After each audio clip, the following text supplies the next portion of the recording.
I'm not a person, though. I'm not. I'm a fucking feeling. And all of you guys are gonna feel it.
Welcome to the Dreams of Consciousness podcast.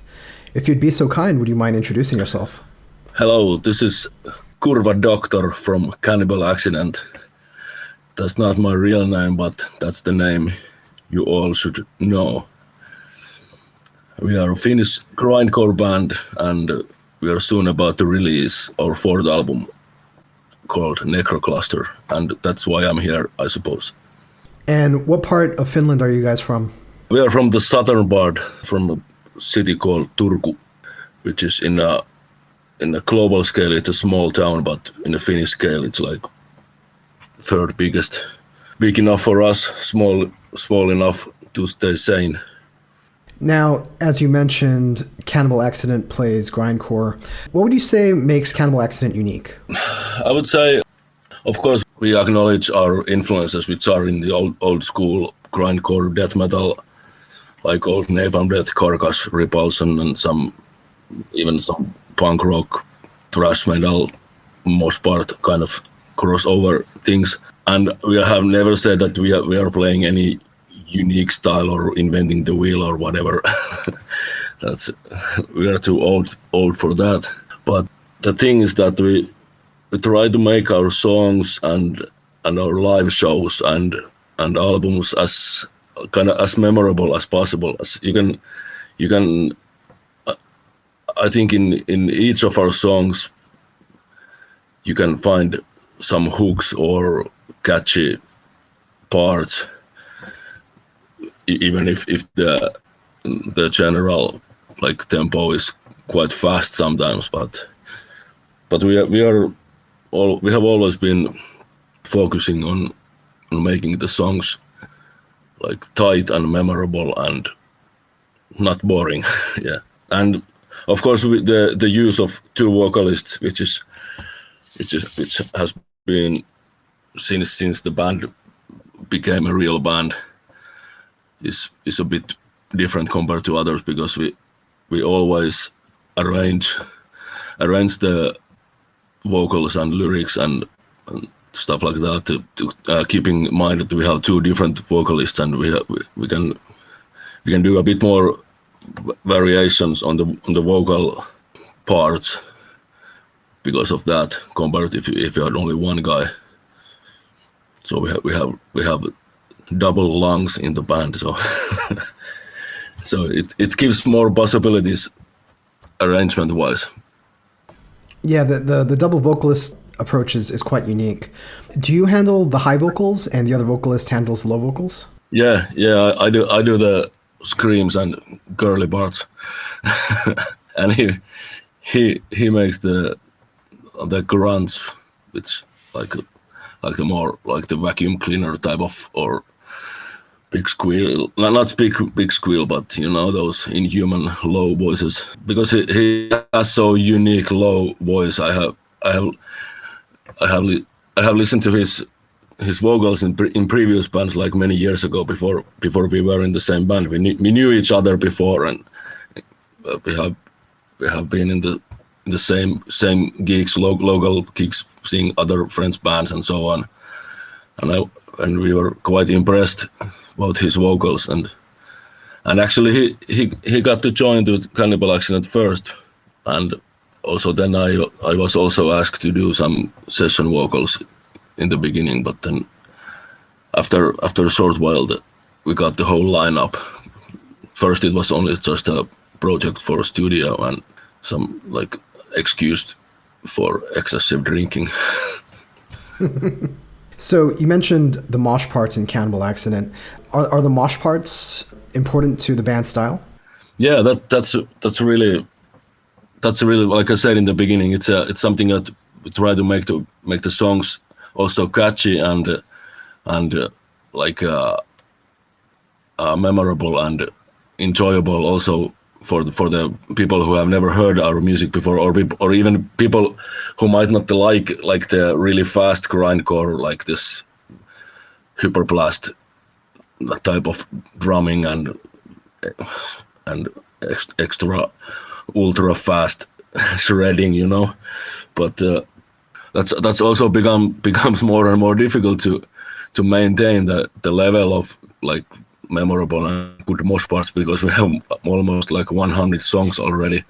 So actually sometimes in the rehearsals we have had situations where our guitarist starts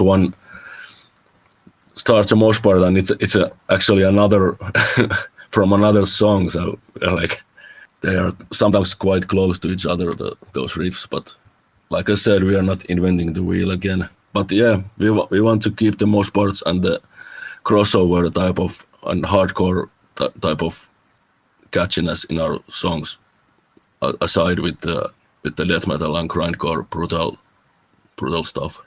When was Cannibal Accident formed? I wasn't present at the founding ritual, which was most likely very very hazy and booze ridden event back then, like I don't know, like 12 years ago or something. Like I said, it was first just like a fun project for the guitarist and the previous drummer. They formed it together as a two-piece, and they made all the songs in the first album, just like 26, 27 songs altogether, and they then wrote and arranged and recorded all the music together as a two-piece, and then they invited a bunch of guest vocalists for the vocal sessions for another weekend. So I was there also, and Heikki, the other vocalist, and like I don't know, 7-8 other guys as well.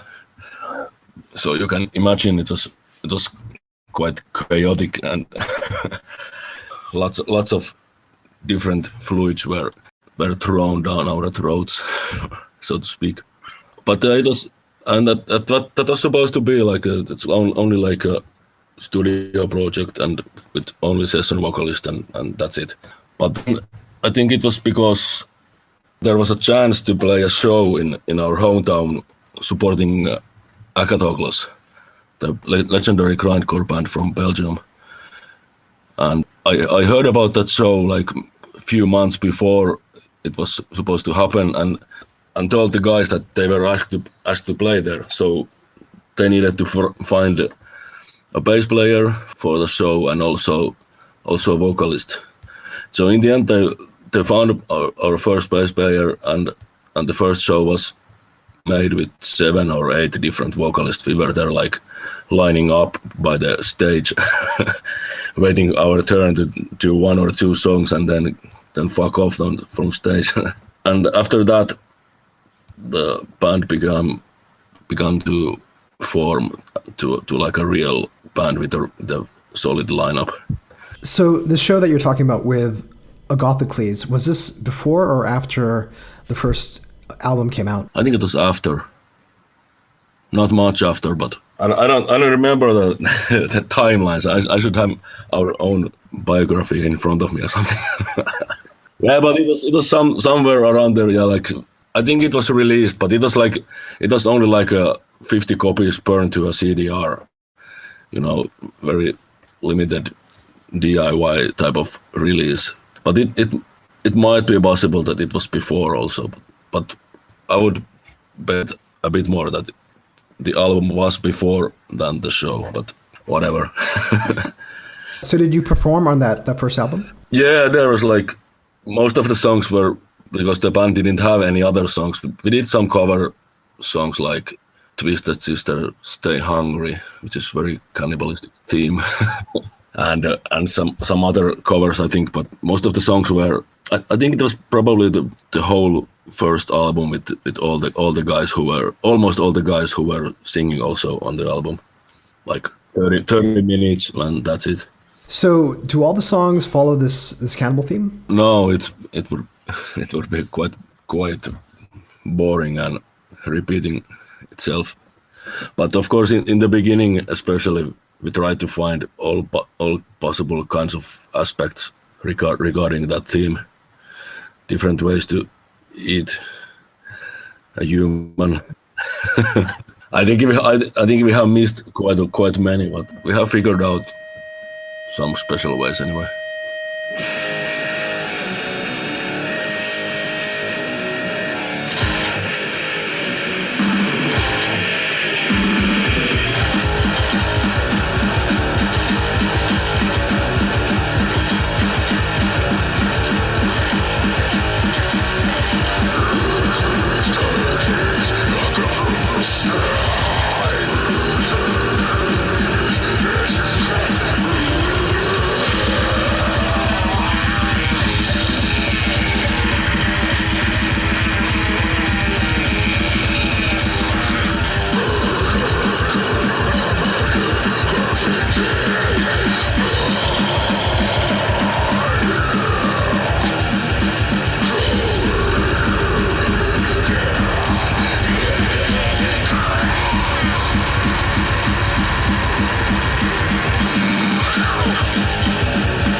So, on February 26th of this year, Cannibal Accident will be releasing their fourth full-length album, which is called Nekrokluster. Can you tell me about the writing of this album, how this album came together?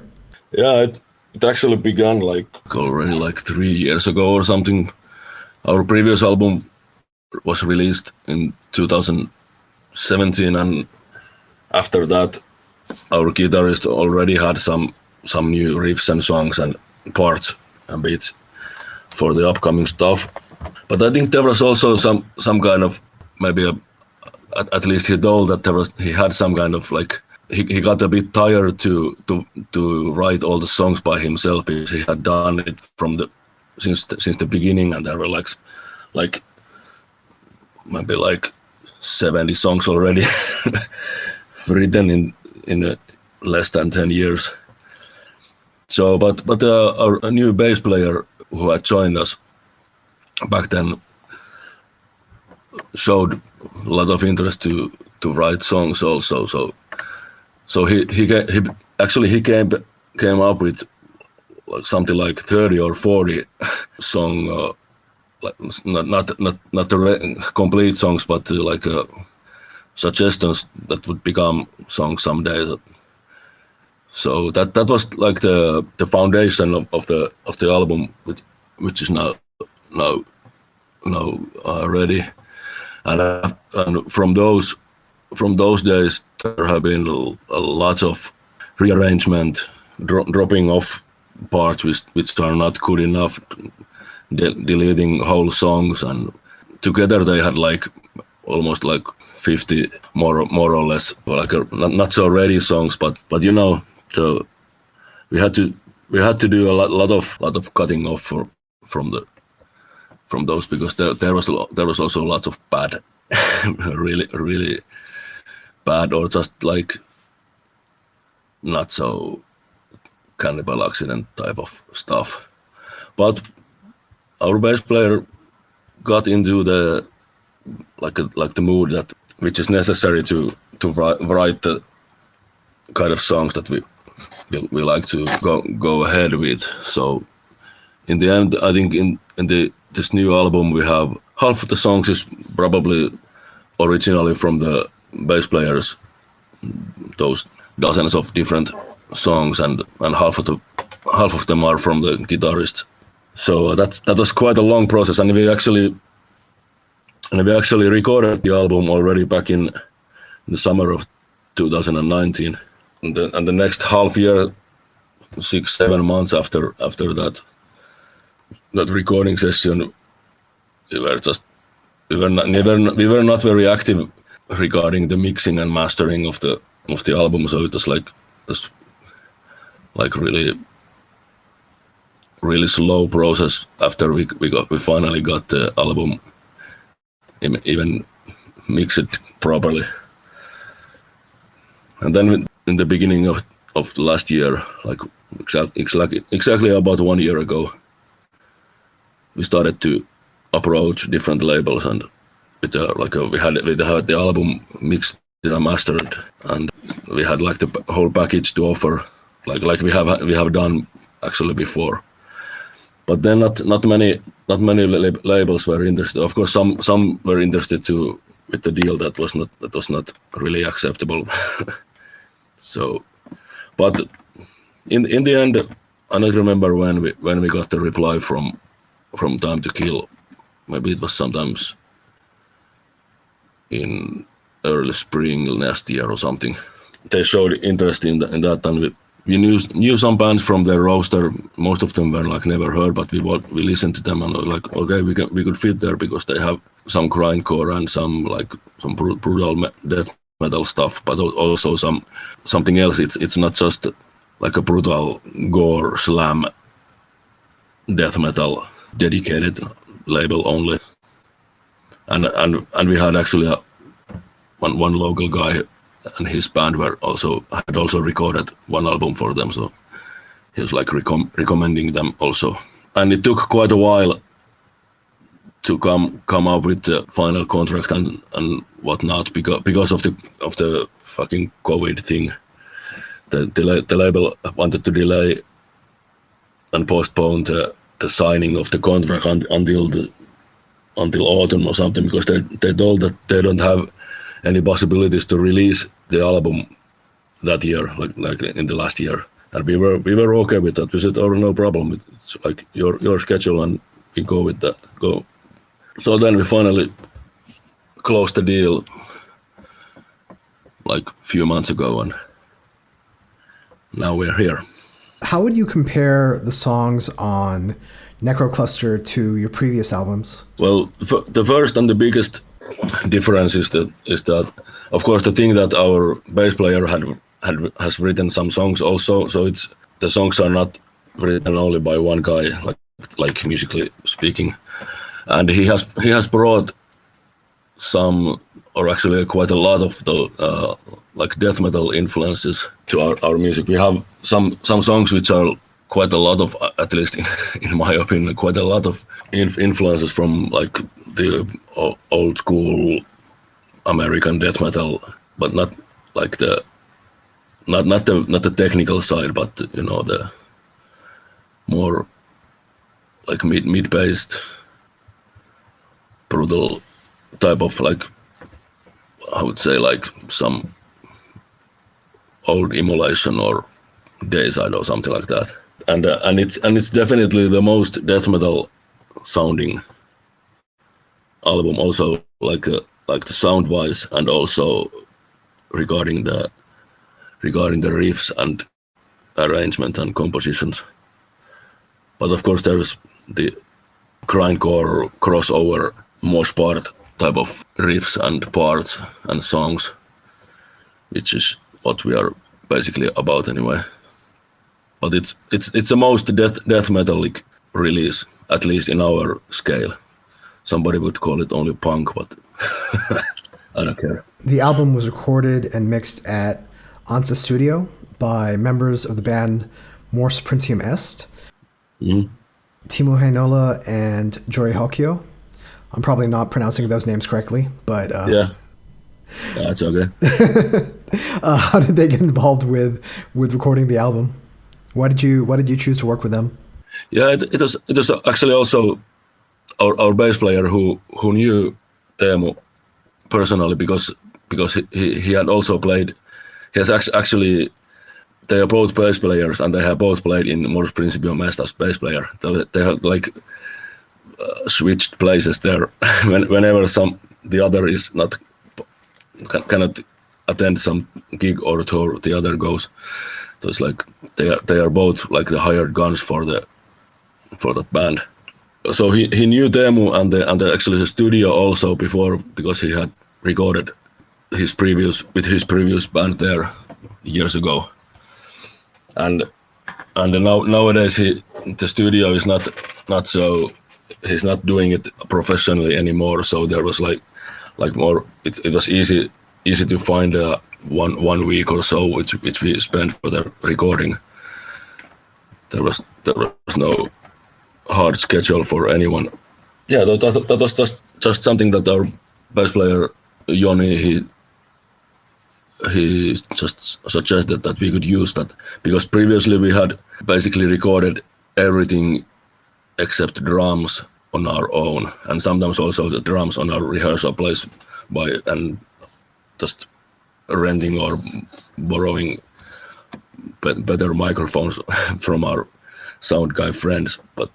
And that also that recording responsibility had fallen onto our guitarist, so he had basically, until this album, he had like written and arranged and recorded and mixed and mastered all the stuff we have recorded so far. So that's what he had wanted to do also, but time we just told him that you don't have to do everything on your own, and he was quite happy about that also, so he could concentrate.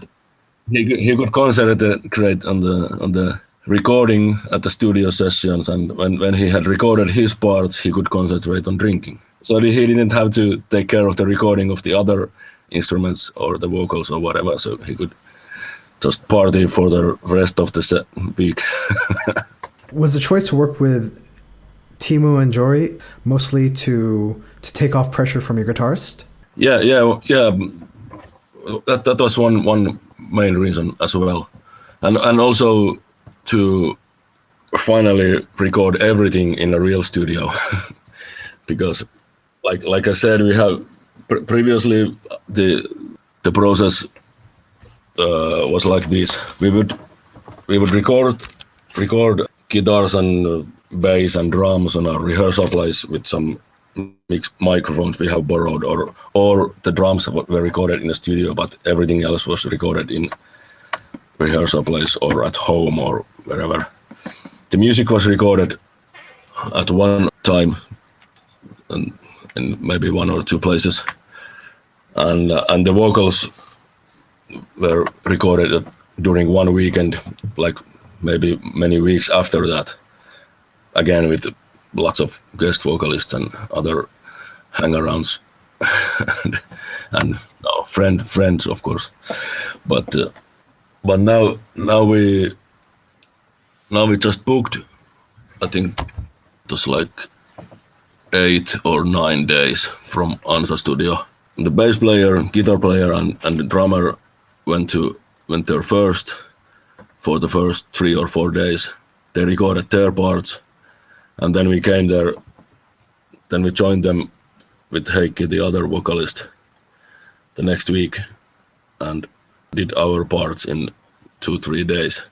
And then in the end, there were some guys for the last day who visited there for the guest vocals and other necessary stuff, like, again, excessive drinking. That's something that has followed this band always.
you mentioned the guest vocalists.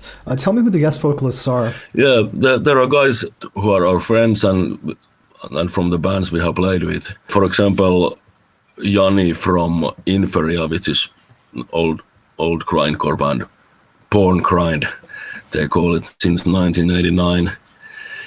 We had talk with him about doing guest vocals for many years. We have played many shows together with Inferia, and now it was possible for him to join our studio session. Like, it was 2 or 3 times before he had something else for that weekend, so he couldn't join back then. And also then our friend from local bands, Cambeast and Eero from Cambeast, which is like brutal slam death metal, really cool also, and great live band. And the vocalist of Actor of Vectorovics, which is death metal from our hometown also, and the other band of our drummer. And then we had a Pessi, who is the vocalist of Torture Killer, also death metal band from Turku, but maybe the most known of these bands these days. Probably the best death metal band in Finland for the past 10 years or so. And did we have someone else there? Yeah, our previous drummer was there also. He recorded one scream which lasted 2 seconds. So most of the time, for the 2 or 3 days he were there, he was like supporting us with, again, excessive drinking. So let's say that in the beginning, for the 3 days, the sessions were really like precise, and they nailed their parts quite well.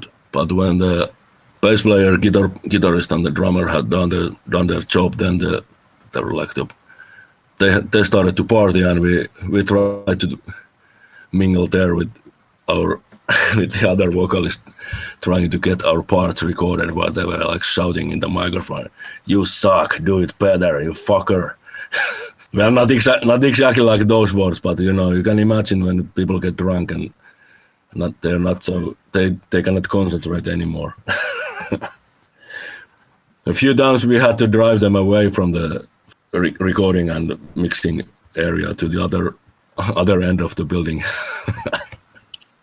But yeah, but basically it was really nice and a bit different studio recording session, which we have. It's compared to the others we have done before. With the drinking and the mosh parts and all the guest vocalists who collaborate on Cannibal Accident's albums, would you say Cannibal Accident is a party grind band? Yeah, in a way that we encourage the audience to have fun, to have that kind of fun that you have on a death metal grindcore show, not just standing around with your hands folded and sipping your expensive beer, but to participate and to make the live shows like memorable parts of that week for them, or I'm not saying that would be a memorable time of their life. That would be quite much, but yeah, we want to people have fun there, but it's hard to describe, because I know that we have lots of stuff that we do that on stage, and the lyrics and the song titles and the images in our albums and website and so on, and the photographs, that would say that we are just a tongue in cheek, joking around, stupid, drunk, and fun. Of course, that's important part also, and it's important part of human life also. You should never take yourself too seriously about regarding basically anything.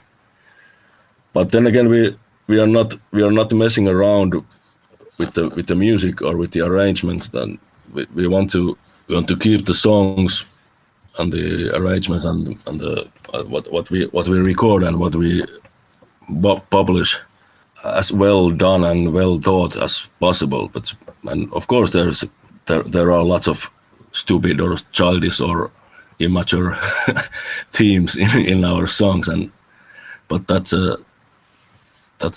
if you dig a bit deeper, then you can also find that the music and the arrangement and the vocal patterns and whatever, there are more than just a joke. So you mentioned that you knew Time to Kill because they released another Finnish band. Was this Goatburner? Yeah, Goatburner. It's Keijo from Rotten Sound. Yeah, he lives in our hometown also in Turku. Previous to Time to Kill, did you self-release all your albums? No, the two previous full-length albums were released by one guy in America. He had this small label, Nail Jar Records. It's like one guy running the label, and it was back then when he contacted us, like, I don't know, 7-8 years ago. He had heard our music somewhere and just sent us email or message or something that he would like to release an album from us, and we were like, okay, who are you? Are you crazy? but yeah, actually, yeah, but it was like totally like DIY type of thing. He printed the albums, released them, and sold some, gave us our free share, and we sold them here in Finland, and it was really like easy going. We had a contract which had like maybe 2 paragraphs, 5 sentences or something, really easy, nothing special. And he also released one 7-inch and one compilation which had our first album and all the previous sold out EPs and so on. But he said sometimes after the second album that he doesn't have the possibility to continue the label as he has done, not even in that small underground scale. So it was like it, and that cooperation just kind of faded away. He's a great guy, a bit weird, but aren't we all? Yeah, like I said, the cooperation just like faded away, and after that we released one self-financed EP with death metal band from Helsinki called Skulmagot. It was last year, no 2019. Just because we had so many songs already, and we wanted to release something because it was a few years after the previous recording. And then we also last year we released a self-financed EP called Shotgun Selfie. Those are songs also from the same sessions as the Nekrokluster songs. That we wanted to release the EP because we had so many songs that the album would last more than 30 minutes, and we have a strict rule that the album shall never last more than 29 minutes and 59 seconds. Now, why is that? I don't know. That's like if you look at all our full-length albums, they're all shorter than 30 minutes. Not much, but and it was calculated that we had to cut off 4 songs, so we released them on a separate EP with some live bonus stuff. Do you guys have any other guidelines for your band besides the album length? Regarding the shows and the travels to the show, we need to have decent amount of beer to keep everybody happy. And that's, I don't know what's decent for someone else, but for this band it's not, probably only a 6-pack. Oh yeah, okay. One main rule is to have fun. Most of all, to have fun and not to take the stuff so too seriously. We sometimes have to remind ourselves about that, because this is just a hobby for everybody, and we are too old guys to argue about stuff that is just like a fun hobby for everybody and should be that until the end. We all have real jobs also, so to speak. I should mention that Cannibal Accident's earlier albums and EPs were compiled on Encyclopedia Encyclopedia Cannibalicum? Cannibalicum? Yeah, it was something we made up. I don't know if that's a real name, if a real word, but that sounded Latin enough. You guys put out a compilation of your earliest releases in case anybody wants to find them. Yeah, you can. We have quite a bunch of it in my basement still, and it's available from the band, and from some web stores in just Google it, and most likely there will be a few web stores as a result where you can buy that. From the band directly, it's very cheap. So Nekrokluster is the name of the new Cannibal Accident album, and it will be released on February 26th of 2021 through Time to Kill Records. Kurwa Doktor, tell people what the best way to order the album will be. The best way to order is from the Time to Kill Big Cartel store or the Bandcamp store, from the Cannibal Accident Bandcamp store. We have also some other stuff on the Bandcamp, like t-shirts and previous albums and stuff like that. And there will be also some in the Finnish record store chain for which I work for, the Record Shop X. We have some pre-orders also for some special bundles along with both CD and vinyl. But that's basically for the Finnish customers only. So from all other countries, I suggest to contact and check out the Time to Kill Big Cartel or Bandcamp sites and order from there. I think there will be some shirt bundle, t-shirt bundle also soon, I hope. And as far as physical releases, will it just be the CD and LP versions? Yeah, they are released by Time to Kill, but we also agreed that we can release a really small cassette edition. It's like 50 copies or something, like we have done for the two previous albums as well. It's released by us and produced, like manufactured by our friend who makes that kind of small cassette editions in a really professional way, but in a DIY way also. So it's available also on cassette if somebody wants to go back to the 80s. Where can people order the cassette version? Is it also on the Bandcamp page? It's not yet in there, but I should put it there soon. But people can order it directly from us or from the Finnish Record Shop X website. And if people want news and updates on Cannibal Accident, how can they follow you online?